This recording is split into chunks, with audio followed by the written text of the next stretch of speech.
there are few changes that have happened, and these are changes that we believe are not inimical to the spirit and letter of the bill. For example, and I listened to Honorable Ayumedu make the point about the duration of punishment, for example, for broadcasting or aiding or abetting or promoting LGBTQ, which was proposed for a term of 5 years and maximum 10 years. Now, we decided to make that a second degree felony. And for consistency purposes, you have to look at the Criminal Offences Act and look at what the punishment for second degree felonies are, and then make sure that it's consistent. So you then see it become a 3 to 5 year instead of a 5 to 10 years. So those are some of the issues that have been dealt with. There have been one or two other issues that have been discussed. For example, and I think I'm at liberty to share this, the issue of intersex, for example. If you read the original bill, we recognize intersex as a biological anomaly and even make the point that we are not criminalizing it. So if you read the original bill and you read clause 6 of the original bill or section 6 of the original bill, because it's not yet law,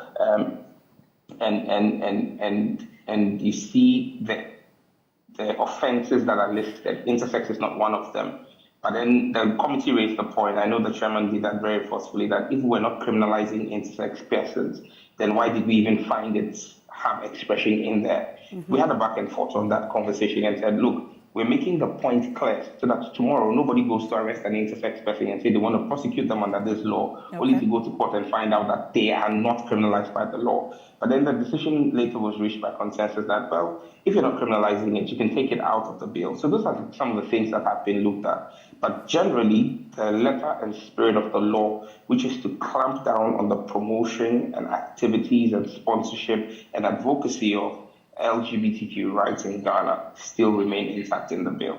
And like you said, we're hoping to have this one meeting with the Attorney General. The Attorney General has done his memo, his opinion. It's a public document. If you read that public document, about 75% or 80% of that document agrees with the bill anyway. There's about some 20% where there's disagreements.